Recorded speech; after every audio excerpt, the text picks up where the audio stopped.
शमीम भाई, आज आनंद फानंद में आपने पत्रकार परिषद बुलाई, शहर से बाहर भी थे आप और आने के बाद फौरन बुलाई आपने पत्रकार परिषद। क्या खास ऐसे कारण है उसके और क्या विषय आज की पत्रकार परिषद का? आज के पत्रकार परिषद में मैं सबसे पहले राष्ट्रवादी कांग्रेस पार्टी के दफ्तर पर हमारे बड़े भाई एक्स राज्य मंत्री सैयद अली अशरफ भाई साहब, हमारे भाई एक्स कॉरपोरेटर्स और पार्टी के सीनियर लीडर जनाब सिराज डोगरे साहब, मेरे भाई मेरे दोस्त जो हमारे यूथ के प्रेसिडेंट हैं और ex opposition leader Shanu Pathan साहब, हमारे एक्स कॉरपोरेटर्स हमारे भाई हीरा पाटिल साहब, हमारे एक्स कॉरपोरेटर्स कमरुल हुदा जफर भाई, हमारी बहन नादिरा सुरमे जो एक्स कॉरपोरेटर्स हैं, वो तो खैर कहीं ना कहीं प्रोग्राम में हमेशा शामिल नहीं हो पाती हैं, मसला एक पर्दे का रहता है उनका। शाकिर, तो उनकी तरफ से हमारा भाई हमारा बेटा इमरान सुरमे, हमारे एक्स कॉरपोरेटर्स शाकिर भाई, फरजाना शाकिर भाभी हैं लेकिन भाभी शायद नहीं आ पाई हैं, सामने बैठा है पेपर लेकर, शाकिर भाई आए हैं,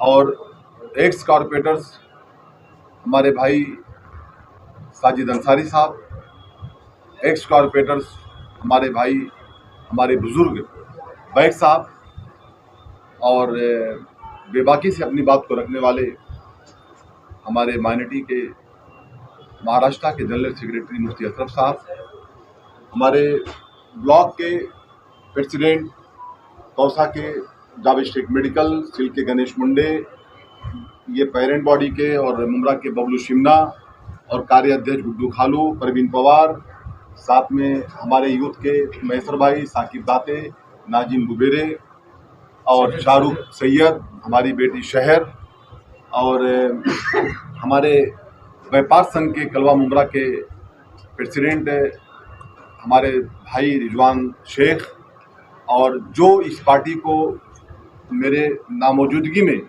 पूरी जिम्मेदारी के साथ संभालते हैं, कलवा मुमरा के जनरल सेक्रेटरी मेरे भाई शुएब खान साहब, और सेक्रेटरी विधानसभा के इम्तियाज़ खान साहब उर्दू, परवेश भाई और इसरत भाई जो हमारे कलवा मुमरा के माइनॉरिटी के प्रेसिडेंट हैं, और बबलू सैयद साहब जो हमारे यूथ के हैं। और इस तरीके से अगर मैं किसी का नाम लेना भूल रहा हूं तो मुझे माफ़ कर देना, लेकिन पार्टी के तमाम सीनियर लीडर और पार्टी के तमाम जो हमारे जिम्मेदार यहाँ मौजूद हैं, मैं उनके सामने पत्रकार भाइयों का तहे दिल से शुक्रिया अदा करता हूँ। अपनी पार्टी की महिलाओं बोला मैं अपने पार्टी की तरफ से, अपने कलवा मुमरा विधानसभा की जानिब से मैं तमाम पत्रकार भाइयों का दिल की गहराइयों से हार्दिक स्वागत करता हूं, उनका इस्तकबाल करता हूं, और ये कहना चाहता हूं कि थोड़ा सा भाई साहब को पहुंचने में देरी हुई, आपके लिए मैं माफ़ी मांग लेता हूं, आपको इंतज़ार करना पड़ा, मैं उसके लिए आपसे माजरत गो हूं। रही बात प्रेस कॉन्फ्रेंस की, रफ़ीक आमदार साहब,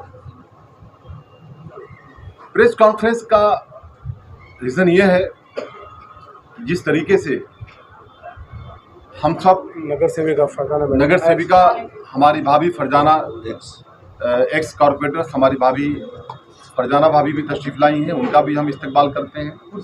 कुछ हमारे एक्स कॉरपोरेटर्स नहीं आ सके हैं, गुज़िश्ता दिनों से कुछ शहर में हलचल सी है, बहुत सारी बातें अलग अलग तरीके से लोग कर रहे हैं शहर में। इत्तिफाक से भाई साहब को पता है, और मैं भाई साहब से परमिशन लेकर के खुद भी डर ही गया हुआ था, मेरा कुछ वहाँ पे अपना काम था, मैं कल ही शाम में लौटा हूँ और आज प्रेस कॉन्फ्रेंस ले लिया। हालात आपके सामने हैं, मैं उस पर चंद बातें कहना चाहता हूँ, अपने पार्टी के वर्कर से भी कहना चाहता हूँ, और अपने शहर कलवा मुमरा के लोगों से भी कहना चाहता हूँ। कि जो चले गए वो कभी हमारे थे ही नहीं। जो बातें आती है कि पापा भाई यहाँ शायद मौजूद हैं, वो उनके मीडिया के माध्यम से कह रहे थे कि 11 कॉर्पोरेटर्स चले गए, तो मैं उस बात का खंडन करता हूं और ये बताना चाहता हूं कि पहली बात तो ये कॉर्पोरेटर है ही नहीं, इन्हें कॉर्पोरेटर्स कहना ही गलत है। ये एक्स कॉर्पोरेटर्स हैं। जैसे आज साजिद अंसारी जी बैठे हैं, जैसे आज बैग साहब बैठे हैं, ऐसे वो भी हैं। तो वो कॉर्पोरेटर्स मत कहिए उनको, आप उनको एक्स कॉर्पोरेटर्स। दूसरी बात, जाने वालों की तादाद पापा भाई कहते हैं 11 लोगों की है। मैं किसी का नाम ना लेते हुए इतने बता दूं कि फिलहाल 3 से 4 लोग गए हैं और कुछ वक्त के पहले अगर आप लोगों ने देखा होगा महाराष्ट्र के अंदर, तो हमारे नेता शरद चंद्र जी पवार साहब के साथ भी कुछ बड़े बड़े लीडर थे जिन्होंने पवार साहब को अलविदा कर दिया। तो पवार साहब को जब वो अलविदा कर दिए तो क्या हमारी पार्टी कमजोर हुई? बल्कि शमीम खान बड़ी बेबाकी से के साथ कहना चाहता है कि पार्टी बढ़ी। लोगों ने यह समझा, जब उस वक्त हालात थे तो कहीं ना कहीं हम लोग भी कंफ्यूज थे। हम लोग पार्टी के एक संगठन के लोग हैं भाई साहब, कि ये क्या हो रहा है पार्टी के अंदर। पार्टी में कोई एक लीडर जा रहा है छोड़ करके अपने उस नेता को, जिस नेता ने जो छोड़ के गए उनको नेता बनाया, उस बुजुर्ग को जो आज उस मोड़ पे खड़े हैं कि उन्हें सहारे की और हिम्मत की जरूरत थी। कुछ ही दिनों के पहले मैंने देखा, शायद कल परसों में, कोई एक बीजेपी का एक आमदार राष्ट्रवादी कांग्रेस पार्टी को ज्वाइन किया। भाई साहब, आप तो महाराष्ट्र के जनरल सेक्रेटरी हैं। तो किसी के जाने से कोई कमजोर नहीं होता।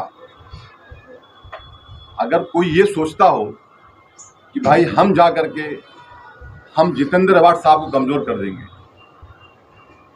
ये पब्लिक है, सब जानती है। पब्लिक से कुछ ढका छुपा नहीं है और हमें इस बात का गम नहीं है कि वो हमें छोड़ के चले गए। जो लोग भी गए, मैं किसी का नाम लेके बोलना नहीं चाहता, लेकिन दुख इस बात का है कि अगर दामन थामा भी तो बीजेपी की अलायंस पार्टी का। खैर, मैं आपके माध्यम से उन्हें यही कहना चाहता हूं कि अगर कुछ आपकी सोच होगी, जो भी सोच होगी आपकी, मैं उस पर जाना नहीं चाहता हूं, तो अल्लाह ताला आपको कामयाबी दे। और शमीम खान पूरी ताकत के साथ आपको मुबारकबाद भी देता है। लेकिन एक बात कहना चाहता हूं, इज्जत और जिल्लत का देने वाला तो खुदा है। जिस तरीके से हमारे जो पार्टी के वर्कर्स और जो एक्स कॉर्पोरेटर्स, जो लोग डॉक्टर जितेंद्र अवार्ड साहब के साथ पूरी ताकत के साथ खड़े हैं, इस विचारधारा के साथ खड़े हैं, मैं उन्हें सैल्यूट करता हूं और कहना चाहता हूं मैं आपके माध्यम से कि शमीम खान अपने नेता डॉक्टर जितेंद्र अवार्ड साहब और अपने बड़े भाई एक्स राज्यमंत्री सैयद भाई साहब के नेतृत्व में आपके साथ पूरी ताकत से खड़ा है। आपको नर्वस होने की कोई जरूरत नहीं है। ऐसे लोग आते हैं, लोग जाते हैं, इससे कोई फर्क नहीं पड़ता। हमारे साथ आवाम है, डेवलपमेंट के साथ आवाम है। जो डेवलपमेंट जितेंद्र अवार्ड साहब ने, भाई साहब ने और हमारे तमाम मुकामी नगर सेवकों ने किया है, उनके साथ आवाम है। और रिजल्ट आवाम, अल्लाह ताला के बाद आवाम के हाथ में होता है। जो लोग कुछ चले गए वो ठेकेदार मत बने कि हम चले गए तो हरा देंगे जितेंद्र अवार्ड को। इंशाअल्लाह ताला शमीम खान बड़ी जिम्मेदारी से कहता है कि जितेंद्र अवार्ड साहब को जो हमारी लीड थी इसके पहले 78,000, मैं इस बात का बड़ी जिम्मेदारी के साथ एज ए पार्टी प्रेसिडेंट कहना चाहता हूं कि इंशाअल्लाह ताला इस बार उनकी लीड 1 लाख पार होगी। शहर में अजान हो रही है। मुझे ऐसा महसूस हो रहा है अंदर भाई कि राष्ट्रवादी शरद चंद्र जी पवार साहब जो हमारे मुखिया हैं, शाकिर भाई डॉक्टर जितेंद्र अवार्ड साहब भाई साहब के साथ मैं ये बात बड़ी जिम्मेदारी के साथ कहना चाहता हूं एज ए प्रेसिडेंट कि मुझे ऐसा लगता है कि पार्टी और अब ताकत के साथ काम करेगी। शमीम भाई, आपने बोला कि दावा लोकल मीडिया में किया जा रहा है 11 लोग गए, 11 एक्स कारपोरेटर, और आप कह रहे हैं कि 4 गए, तो आपके हिसाब से कौन 4 गए? ये जो सामने है आपके, बाकी तो पहले जा चुके हैं। नाम लीजिए ना। नाम क्या है, नाम लेना जरूरी नहीं है मेरे ख्याल से। पीछे भी आप ही ने नाम किया था, अभी भी आप ही नाम करोगे, ठीक है, क्या फर्क पड़ता है? ठीक है, नाम ले लेता हूँ अगर आप चाहते हैं तो। नहीं, स्पष्ट हो जाएगा ना। देखिए, क्या आपका दावा कितना सही है और वहाँ का दावा कितना सही है? देखिए मैं बताऊं आपसे, जो पहले जा चुके थे कुछ वक्त पहले, मैं उनको काउंटिंग में मेरे नहीं ले रहा हूँ। मैं अभी फिलहाल अनीता की ने, मैं बताता हूँ, छोड़ के देखिए सुनिए, अभी फिलहाल अशरीन दाऊद भाभी, रूपाली भाभी और जफर नोमानी, मैं नेहा नाइक को नगर सेविका नहीं मानता क्योंकि हफीजा भाभी नगर सेविका है। मेरी जानकारी में हफीजा भाभी का अब तक कोई स्टेटमेंट नहीं आया। ये हो गए 3, और उसके साथ साथ में अगर आप वहां से एक आध को पकड़ लेते हैं, राजू अंसारी है ना, ठीक है, राजू भाई भी चले गए, वो हमारे पार्टी से ही लड़े थे, तो 4 हो गए, तो मैं 4 ही बोल रहा हूँ। और रही बात 3 की, तो वो 3 की जो बात है वो लोग तो पहले जा चुके थे। उसमें आपकी जानकारी के लिए बता दूं कि मोरेश कीने जो है वो एनसीपी अजित पवार गुट में प्रवेश किया, वो शिवसेना शिंदे गुट में नहीं गए, इसीलिए तो मैं 4 बोल रहा हूँ, बाकी तो पहले जा चुके। फिर 5 हो जा रहे हैं ना? नहीं, 4 ही होंगे, रफीक भाई, राजू भाई और राजन भाई, और वो लोग पहले जा चुके थे। नहीं, राजू भाई कहाँ जा चुके? नहीं, मतलब कहीं ना कहीं तो एनसीपी अजित पवार गुट ही गए ना वो। हाँ बराबर, ठीक है, तो 4 में मान लेता हूँ, लेकिन 11 नहीं होते हैं वो भी एक्स कॉर्पोरेटर। 4 या 5 हो रहे हैं। चलिए मैं आपकी काउंटिंग से 5 भी मान लेता हूँ, लेकिन 11 नहीं होते हैं। बाकी सब नगर सेवक, एक्स नगर सेवक, सम्मानीय एक्स नगर सेवक हमारे साथ, पार्टी के साथ बैठे मजबूती से। शमीम भाई, ये जो अब दल बदल का मामला चल रहा है, तो इसमें सबसे आपके बेहद करीबी लोग गए हैं, तो शहर में चर्चा भी है, लोग जो है विरोधी पक्ष के लोग भी बात कर रहे हैं, आम लोग भी बात कर रहे हैं कि ये पहले भेजे जा रहे हैं।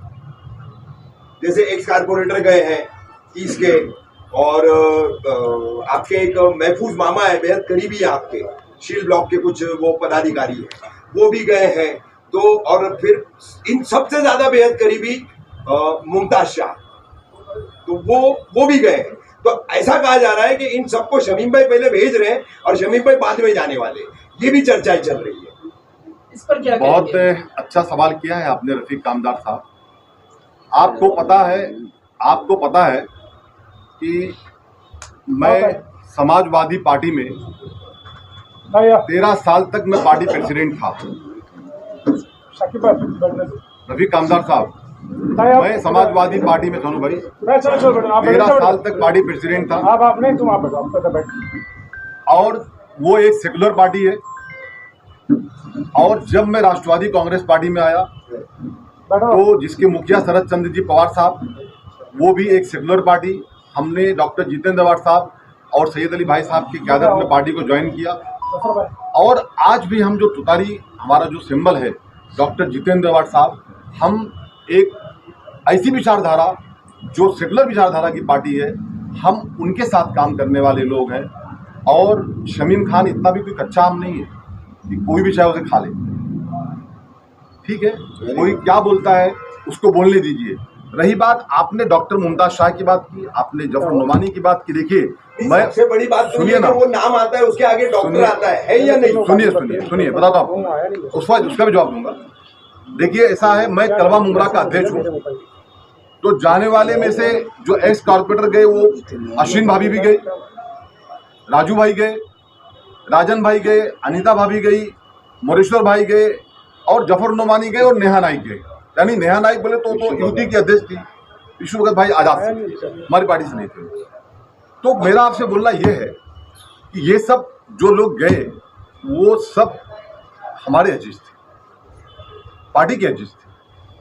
पार्टी ने उन्हें टिकट दिया, पार्टी के सिंबल पर जीत करके आए।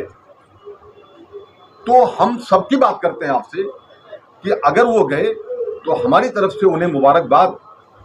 मैं आपके माध्यम से कैमरे बाद यही कहना चाहता हूं, और मुमताज शाह भी गए तो उन्हें भी मुबारकबाद। लेकिन आपके माध्यम से कहना चाहता हूं कि अल्हम्दुलिल्लाह जिसका नेता डॉक्टर जितेंद्र वाड़ो और जिसका भाई, बड़ा भाई, जिसकी सरपरस्ती शमीम खान के कंधे पे हो, इंशाअल्लाह ताला उससे बड़ी संगठन और उनसे ज़्यादा नगर सेवक और जितेंद्र वाड़ को बेहतरीन लीड से जिताने की रिस्पॉन्सिबिलिटी शमीम खान लेता है बड़ी जिम्मेदारी के साथ। जाने वालों को कोई रोक नहीं सकता रफीक भाई। और रही बात शमीम खान की, तो शमीम खान के बारे में पूरा शहर जानता है। ये अफवाह फैलाने वालों को ये ठोस जवाब। देखिए, अफवाह फैलाने वाले कुछ भी कर सकते हैं, लेकिन शमीम खान को खुद के बारे में सफाई देने की जरूरत नहीं है। शमीम खान जितना दिखता है, शमीम खान जितनी बातें करता है उतना ही उसके बातों में सच्चाई हो सकती है। और मुझे कोई खरीदने वाला या कोई किसी तरीके का डरा करके लेने वाला कोई पैदा नहीं हुआ है। जो कुछ मेरा फैसला होगा वो अल्लाह करेगा, वही हो सकता है। और शमीम भाई, ये भी चर्चा है कि जाने से पहले आपसे भी मुलाकात हुई थी, आपसे चर्चा हुई थी? बेशक मुलाकात हुई थी, बेशक चर्चा हुई थी। चर्चाएं तो डेली होती थी। हम उन्हें समझाते थे, उन्हें समझ में नहीं आया, वो चले गए। तो क्या कर सकता हूं मैं? अगर आप ऐसी बात करेंगे तो शरद चंद्र जी पवार साहब को छोड़ के अजीत दादा पवार साहब चले गए, क्या करेंगे उसमें? तो उसमें क्या कर सकते हैं हम? कल अगर बहुत सारी पार्टियों के अंदर बाप अलग पार्टी में, बेटा अलग पार्टी में काम करता है, उसके लिए हम क्या कर सकते हैं? हमने हमारी कोशिश किया, पार्टी अध्यक्ष का पूरा हक अदा किया शमीम खान ने। लेकिन अगर उनको नहीं समझ में आ रहा था तो मैं बोलता हूं बेहतर हो चले गए। मेरा जवाब यही है कि नहीं समझ में आ रहा था तो बेहतर है चले गए। शमीम भाई, एक अफवाह ये भी है या लोगों का कहना है और सियासी पार्टियों का कहना है, पंडितों का, कि आखिर में इलेक्शन से पहले चाचा भतीजा मिल जाएंगे। ऐसे में ये जो यहाँ से छोड़े गए उनका आप वेलकम करेंगे या नहीं? देखिए, आपने जो बात पूछी है इसका जवाब डॉक्टर जितेंद्र वाड़ साहब और भाई साहब देंगे। ये बड़ी लेवल की बातें आप कर रहे हैं, इसका जवाब भाई साहब देंगे, इसका जवाब शमीम खान नहीं देगा। क्योंकि ये जवाब मेरे देने की बात नहीं है, वो बड़े लीडर हैं अजीत दादा पवार साहब और शरद चंद्र पवार साहब।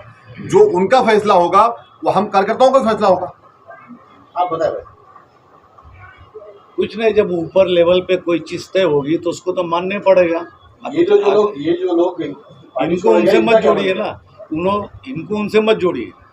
आप वो जो क्वेश्चन कर रहे हैं अभी उसको टाइम है, अभी प्रेजेंट जो चल रहा है उस पर बात। भाई साहब, आप शमीम भाई, शानू भाई, एक्स कारपोरेटर हमारे सिराज भाई, फरजाना शाकिर शेख, हीरा पाटिल, सब जिम्मेदार आप यहाँ बैठे हैं।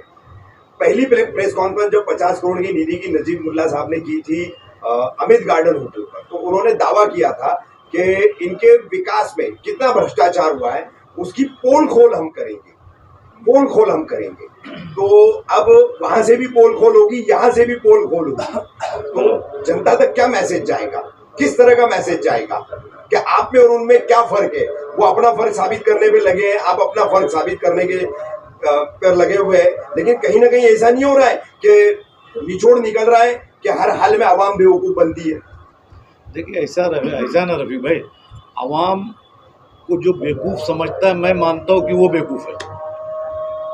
आवाम में कुछ लोगों को आप इधर उधर गुमराह कर सकते हैं, लेकिन पूरी आवाम को गुमराह नहीं कर सकते। खास करके मुमरा को इनलिटरेसी नहीं है, मुमरा पढ़ा लिखा शहर है, तो वो हर चीज़ को समझता है, वो टाइम पे अपना जवाब दे देगा। अगर हमने कुछ गलत किया है, हमने गलत भरम फैलाया है, तो सज़ा हमको देगा। और अगर सज़ा जो लोग भरम फैला रहे हैं, जो लोग गलत इल्ज़ामात लगा रहे हैं, अगर वो रहेंगे तो सज़ा उनको दे देगी। ये तो चीज़ डिपेंड जनता पे है, क्योंकि हम कुछ लोगों को हाँक सकते हैं, आम इतनी बड़ी आवाम को नहीं हाँक सकते। जैसे उनके दावे थे कि भाई विधायक जितेंद्र आवाम और उनकी तमाम टीम विकास के जो दावे करती है, तो उसमें जो उनकी अपनी कॉन्ट्रैक्टर नीति है, एक चुनिंदा कॉन्ट्रैक्टर है, तय किए हुए उन्हीं को काम दिया जाना और उन्हीं के जरिए भ्रष्टाचार करना, एक ही आरोप था उनका। और दावा था कि इसका पोल खोल करेंगे, आप हर हफ्ते में एक पोल खोल का वीडियो हम डालेंगे। और उसके बाद उन्होंने फिर रशीद कंपाउंड की लाइब्रेरी में दूसरी प्रेस कॉन्फ्रेंस करके उन्होंने 220 करोड़ की मुमरा कौसा शील दीवा की जो पानी आपूर्ति की रीमॉडलिंग योजना थी, उसमें किस तरह से विधायक जितेंद्र आवाड़ की वजह से वो काम अटका हुआ है, रुका हुआ है, उसमें कितनी गलत दावे और कितनी जानकारी की दी जा रही है, ऐसा उन्होंने दावा किया था। तो इस पर फिर आप लोगों का क्या जवाब है? अब वो साबित करें, उसके बाद फिर हम जवाब दे देंगे उनको, क्योंकि आरोप वो लगा रहे हैं ना। नहीं, तो उन्होंने बाकायदा फाइल नोटिस वगैरह, तो हालांकि मैंने उनसे मांगा था उस वक्त कि ये सब पेपर्स आप दीजिए हमको, तो वो सेट नहीं दे पाए थे उस वक्त। लेकिन उनका जो दावा था, जैसे 13 पानी की टंकियां हैं, जैसे मेन पानी की MIDC की हमारी मेन लाइन है, उससे सब लाइन जो बनती है, उस सब लाइन से फिर दूसरे जो कनेक्शन जाते हैं, 12 की लाइन, 18 की लाइन, 36 की लाइन, तो ये जो लाइन डिवाइड होती है, इन सब में जो है कनेक्टिविटी नहीं रखी गई है, टुकड़ों टुकड़ों में काम किया गया है। और इतनी बड़ी एक लंबी योजना जो है वो अब तक अधर में लटकी हुई है, वो विधायक जितेंद्र आवाड़ की वजह से, ऐसा उनका आरोप था। चालू दे पोजीशन लीडर खाएगा। सुन ले रहा हाँ, है। सुन रहा तेरे को देना मैं पड़ेगा ना। आपको जवाब के लिए रोका था, आपके जवाब के लिए रोका हो गया। हाँ रफीक भाई, आपकी बात सुना मैंने, मेरी नहीं, नजीबुल्ला का आरोप है वो। और आपके जरिए सुना और उनसे उनके भी जरिए सुना। पहली बात तो आपको ये बताऊंगा कि उन्होंने कहा 50 करोड़ की निधि, सुन के अच्छा लगा, चलो आ जाए इंशाल्लाह, तो मुमरा का कहीं ना कहीं काम ही हो जाएगा। लेकिन शहर में मुमरा की प्लेट में जब करोड़ों रुपए निधि का लॉलीपॉप आया तो समझो कि चुनाव आया। आज से 70 दिन बाकी है MLA के चुनाव। 50 करोड़ आया कब, आएगा कब, और अमल बजावनी कब होगी, ये मुझे नहीं मालूम। हाँ, अमित शाह जी ने बोला था 15 लाख अकाउंट में आएंगे, तो शायद उसकी तरह जुमला तो नहीं है, क्योंकि जहाँ तक मैं जानता हूँ एज अपोजिशन लीडर, एक प्रस्ताव को पास होने में और उसकी अमल बजावनी करने के लिए 8 महीने जाते हैं ग्राउंड पे कम से कम। और महानगर पालिका की गाइडलाइन है, म्यूनसिपैलिटी कॉर्पोरेशन एक्ट, जो हम मुंबई कॉर्पोरेशन एक्ट चलाते हैं। महापालिका किस पे चलती है? Mumbai corporation act. उसके अनुसार जून फर्स्ट वीक से आप शहर में कोई भी काम नहीं कर सकते, और अगर कर रहे हैं तो भी उसको रोकना पड़ेगा। सिर्फ क्या कर सकते हैं? अति आवश्यक सेवा, इमरजेंसी वर्क। अभी शहर में ऐसा कोई इमरजेंसी वर्क नहीं है जिसको कोई किया जाए और जिसके लिए ऐसी निधि किसी ने दी है। अब उन्होंने लाया है तो बहुत अच्छी बात है, ये शहर के लिए लाया जाता है, खासदार भी लाए थे, इन्होंने भी लाया है, शहर में कहीं ना कहीं लग जाए, लेकिन अभी तक लगा नहीं। जो भी लगाया इस क्षेत्र के अंदर वो थाने महानगर पालिका ने और डॉक्टर जितेंद्र आवाड़ जी ने लगाया है। एक बात आपके दरिए बता। दूसरी बात आपने बोले, उन्होंने कहा करप्शन खोलेंगे। क्या कहा? पोल खोल करेंगे। आपने बोले, उन्होंने बोला पोल खोल करने वाले, उन्होंने कहा पोल खोल करेंगे। तो पोल खोल उन्होंने कहा, ये बोला, मैं उनसे बहुत दानेश्वर नगर सेवक है, बहुत अभ्यासु विरोधी पक्ष नेता है, अच्छा लगता मेरे को जब मैं उनकी बातें हाउस में सुनता था, बहुत गौर से सुनता, और कहीं ना कहीं उनसे सीखा भी, उसमें हाउस में बोलता भी था, क्योंकि जो उनकी अच्छाई थी वो भी सीख लेता। अब बुराई तो ठीक है सभी में। उनके हिसाब से उन्होंने कहा कि करप्शन हुआ है शहर में और हम हर हफ्ते पोल खोल करेंगे। तो पोल खोल क्यों कर रहे हो? 2.5 साल से आपका सरकार, CM आपके, डेप्यूटी CM आपकी, ED आपकी, CID आपकी, क्राइम आपका। FIR दाखिल करो, जिन्होंने करप्शन किया उसे जेल भेजो। पोल खोल वो करता है जो विरोध में रहता है। अभी विरोध में हम लोग हैं, आप बीजेपी के साथ सत्ता में, प्लीज शहर को गुमराह मत करो। जिन्होंने भ्रष्टाचार किया, जिन्होंने भी, उसको तुरंत FIR दाखिल करके तुरंत उसके ऊपर कार्रवाई करो और कार्रवाई महापालिका के ऑफिसर से शुरू होगी। किससे? महापालिका के अधिकारी, क्योंकि उनकी साइन है हर चीज पे। पहले उनसे शुरुआत करो, जो लोग हैं ऊपर से लाइन शुरू करो, हम उनका वेलकम करेंगे। उसके बाद में अगर उन्होंने ऐसा पर्दाफाश किया तो हमको मालूम भी पड़ेगा कि शहर में इतना बड़ा भ्रष्टाचार हुआ। लेकिन भ्रष्टाचार हुआ, अभी बोलने से भ्रष्टाचार नहीं होता है। उसके लिए आपके पास एजेंसी है, बड़े बड़े लोग, बड़े बड़े लीडरों को आप बीजेपी ने जेल भेज दी। आपके पास सरकार है, आप बीजेपी के सरकार से आप खुद बोल रहे हैं कि भ्रष्टाचार हुआ है और हम उसकी पोल खोल करेंगे। ये वक्त पोल खोल करने का नहीं, ये वक्त डायरेक्ट एफआईआर करने का है, और डायरेक्ट एफआईआर करके उस अधिकारी से लेके जो उसकी चेन में उस तक को अरेस्ट करने का है। अच्छा शानू भाई, आप बोल रहे हैं आप एक ही प्रभाग की आपकी साथी नगर सेविका रही है, प्रभाग 32 से अश्विन राउत। इन्होंने 2 दिन पहले जो लैंडस्लाइड हुआ था आजाद नगर में, उसमें वहां पर वो जो कुछ झोपड़े जो है उसकी जद में आए, पिछले कुछ सालों से लगातार आ रहे, तो उसको लेकर के एक गाये बगाए आप पर आरोप लगाए, और वो नोटिस जो आई थी वहां पर उन झोपड़ा धारकों को थाने मनपा की तरफ से, उसको भी कुछ व्हाट्सएप ग्रुप में उन्होंने शेयर किया, और ऐसा बताया कि ये सब कुछ यहाँ पर उनका आरोप मतलब अप्रत्यक्ष तौर पर ऐसा था कि बिकॉज ऑफ शानू पठान, ये शानू पठान की लापरवाही या उनकी अनदेखी या उनकी गैर जिम्मेदारी से हो रहा है। तो क्या है ये पूरा मामला?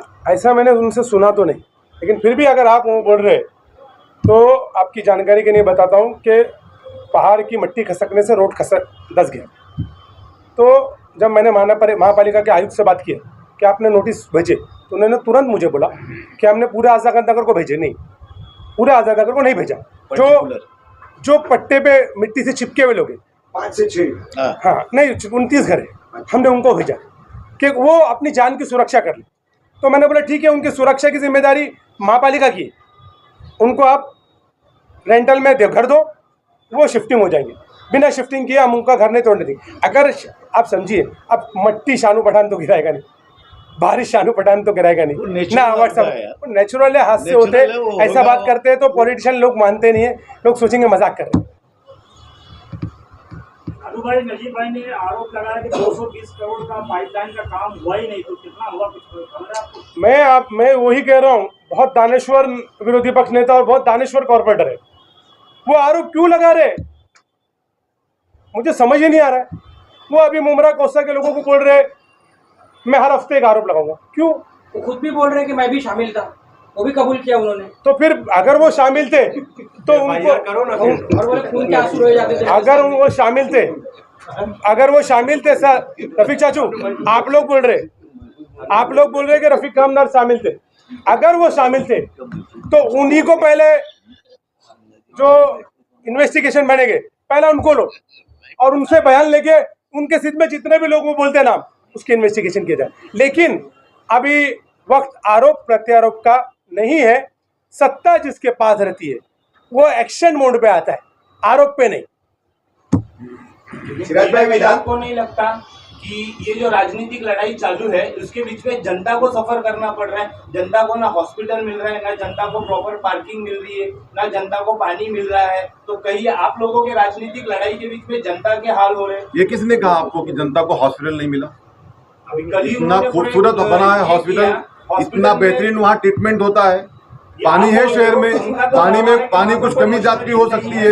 रही बात पार्किंग की, तो पार्किंग का भी सिस्टम, शहर एक तरफ बसता है, पार्किंग को लेकर के हमेशा आंदोलन करते रहते हैं हम। हॉस्पिटल सिर्फ बाहर से खूबसूरत है, अंदर से खोखला है ना, उसमें अभी तक के मशीनरी थाने महानगर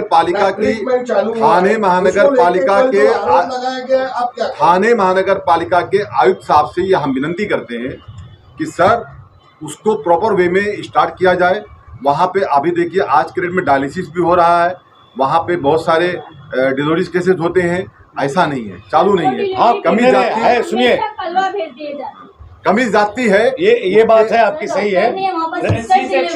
नहीं, आपकी बात बिल्कुल सही है। देखो, जो चीज़ सच है उसको मानना चाहिए, कुछ कमियां उसके अंदर है, जैसा कि आपने कहा कि भेज दिया जाता है, उसने कहा मेरा बिल्कुल सही है कि इमरजेंसी डिलीवरी जो डेंजर रहती है, जिसको ऑपरेट वहाँ करना चाहिए, वो चीज़ भेज दी जाती है। वो आयुक्त से बात की गई है कि जल्दी से जल्दी इस चीज़ को क्लियर किया जाए, क्योंकि आबादी हमारे यहाँ बढ़ी हुई है। सर एक इमरजेंसी केसेस नहीं, वहाँ पर एक डॉक्टर भी डिलीवरी करना नहीं, सिस्टर डिलीवरी करते हैं। ये लोग यही भेज देते हैं, ये हॉस्पिटल में डिलीवरी नहीं कर पाते। हमारा एक डेलीगेशन इसके लिए मुलाकात करेगा आयुष साहब से, और चर्चा होगी इसके ऊपर, चर्चा होगी। आपकी बात सुनिए भाई साहब, एक शानू भाई, एक बहुत बड़ा मुद्दा फिर से, बारिश का मौसम आता है तो एमएमबीडी कब्रिस्तान का सामने आता है। आप लोग देखते ही होंगे, बहुत सारे वीडियो आ रहे हैं, बहुत सारे आरोप प्रत्यारोप। जवाब दे। ठीक है, शानू भाई आपके अच्छा, आपकी वार्ड की आपने अभी जैसी बात की है, वॉल वहाँ पर लोगों का कहना है कि वॉल नहीं बनाई गई है, वहाँ पर शाकिर भाई की जहाँ तक चौल है वहाँ तक वॉल बनाई गई, आगे वॉल नहीं बनाई गई। ये उनका कहना है। तो शाकिर भाई क्यों आपकी ही चौल तक आपने वॉल बनाए? शाकिर भाई, अगर आपकी चाल पे वॉल, आपकी चौल बन के वॉल बन जाती है तो पूरा चौल बना। लोगों का ये कहना है ना सर। नहीं, मैं आपको कोई आपको पूरी चाली बना लो। मैं वो जवाब दूंगा। एक्चुअली वो महापालिका के अंडर में नहीं आता, पीडब्ल्यूडी का है, तो पीडब्ल्यूडी का स्टेट का मामला है, और स्टेट में सरकार इनकी है। प्रॉब्लम एक्चुअली मिसगाइड लोगों को क्या किया जा रहा है मालूम है?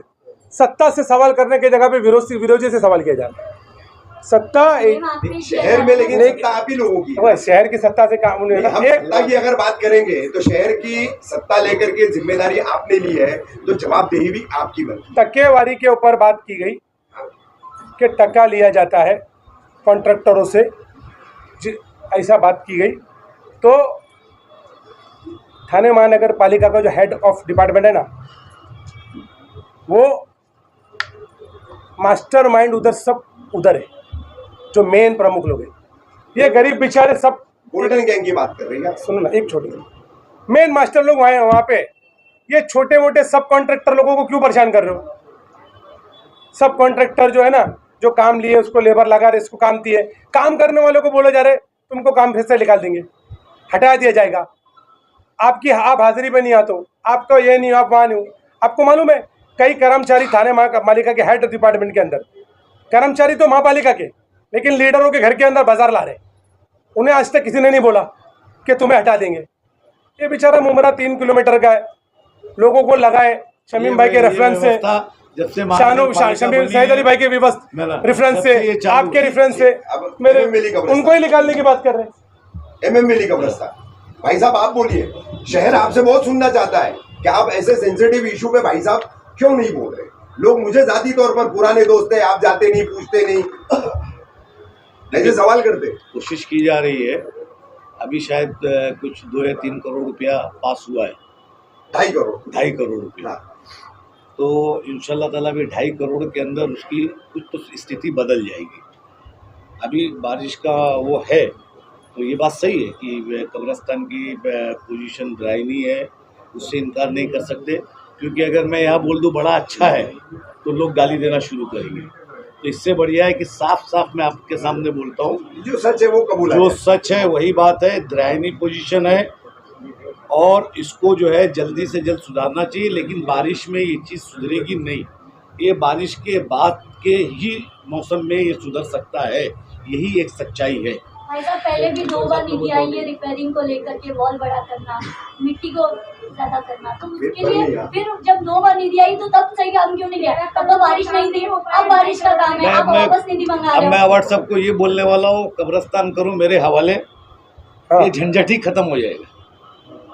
आप जिम्मेदारी ले लेंगे पूरी? मतलब लूंगा नहीं, अभी बोलो, मैं बोलूंगा, जैसे मैं हमेशा बोलता हूँ, वो स्कूल की जिम्मेदारी मेरे को दो, वो कब्रिस्तान की जिम्मेदारी मेरे को दो, फिर 100% करेक्ट चीज आपके सामने आ जाएगी। तो सोच रहे क्यों? ऐलान कर दो ना कि बोलूंगा। बोल तो दिए ना, अरे बोला तो सुना क्या? बोल तो तूने सुना क्या? मैंने यही बोला कि वो चीज मेरे हवाले कर दो, उसके बाद तमाशा देख लो। अभी लगाओ फोन और बोल दो फोन पे। देखो एक बात सुनो, आपके बोलने पे मैं उनको फोन करूँ ऐसा नहीं होता है, मैं मेरे टाइम पे ही फोन करूंगा और मेरे वक्त पे ही बात करूंगा। जनता परेशान किस तरह है? एक छोटा सा आपको एक मिसाल देता हूँ। अभी आप तो सब मतलब एक्स कॉर्पोरेटर हो चुके हैं, हमारे मुमरा शहर में 3 शौचालय लगे हुए हैं, आज कई टाइम हो गया उनको लगकर 4 शौचालय लगे हुए, पर अभी तक उसका ना कनेक्शन हुआ है, ना उसको ऑपरेटिंग पर लाया गया है। तो ये आपको नहीं लगता कि जो शहर के जिम्मेदार लोग हैं वो भी थाने महानगर पालिका या फिर मुमरा प्रभाग समिति में प्रेशर लाए और उसको चालू करे? ये बहुत छोटी सी बात है, लेकिन नहीं, बिल्कुल सही बात है, बिल्कुल सही बात है और बहुत बड़ी बात है। वो उसका वो है, शानू जरा सब देख यार, इसके लिए बात शमीम भाई, भाई साहब, शानू भाई, विधानसभा चुनाव की घोषणा भी हो गई है, सारा कार्यक्रम घोषित हो चुका है, किस तरह की तैयारियां हैं? अब आप ही के अपने जो है वो विरोध में खड़े हैं, उन्हीं से मुकाबला है, कैसे पार पड़ेंगे?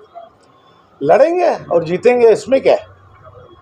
अबे कोई ना कोई तो आएगा, चाहे जिस शक्ल में आए। नजीब मुल्ला हमारे ही बीच का है, हमारी ही पार्टी का विरोधी पक्ष नेता है, तो ठीक है। वो क्या नाम है अपना वाजिद दादा, उसके अंदर के कोई ना कोई हमारे सामने लड़ना है। इत्तेफाक से नजीब मुल्ला आ गए, और नहीं तो कोई दूसरा लड़ता है। पिछली बार हमारे वो लड़े थे, फैजी साहब लड़े थे, जितना शहर का विपक्ष था उनके साथ था मेरा। तो आएंगे, लड़ाई होगी, उसके बाद फिर लड़ाई के बाद जो जनता फैसला करेगी वो एक्सेप्ट होगा मेरा। और लड़ना उनका काम है, हमारे को हमारी पार्टी का लड़ना है मेरा। हम जिस पार्टी में है लड़ेंगे। विचारधारा की लड़ाई है, विचारधारा क्लियर है। हम राहुल गांधी, शरद पवार की विचारधारा को आगे लेके जाएंगे, वो बीजेपी और आरएसएस की विचारधारा को आगे लेके जाएंगे। एक सवाल ले लेता हूँ। महानगर पालिका के जो कमिश्नर है राव साहब, उन्होंने एक आदेश जारी किया है कि म्युनिसिपालिटी अब पैसा वसूलेगी सूसू करने का मुमरा में। शौचालय लाके रखे और सूसू का कुछ इंतजाम नहीं, अब उसकी ये सवाल भाई जवाब दे सर, बोलो। अरे आप देखिए रफीक भाई, एकदम छोटी मामले में खत्म करते। एक और बात थी, देखिए, वो हॉस्पिटल के ताल्लुक से ये भी बोला गया है कि इसका काम हम लोग ने किया है, फलाना किया है, तो सब बात सारे नगर सेवकों के फंड से ये हॉस्पिटल बना और इसमें आके न्यूज में बोल के अपना नाम कर रहे, हम नाम नहीं कर रहे, काम करने आए हैं, उन्होंने ये कहा। और कौन, और किसका नाम लिया मालूम है ना? बहुत लोगों का नाम दिया। आपकी जानकारी के लिए बता दूं, 30 करोड़ रुपए का हॉस्पिटल प्रस्ताव की मैं नहीं किया हूँ एज अ विरोधी पक्ष नेता। जितने भी एनसीपी के कॉर्पोरेटर थे वो हम लोग के साथ थे हाउस के अंदर। ये उसकी फाइल है, मेरी साइन से उधर 30 करोड़ रुपए गया है निधि। आपको पेपर अभी ज़रा दे देता हूँ, दिखा देना। उसके बाद आनंद फानंद में महापालिका का टाइम पूरा हो गया और कॉर्पोरेशन डिसॉल्व हो गया।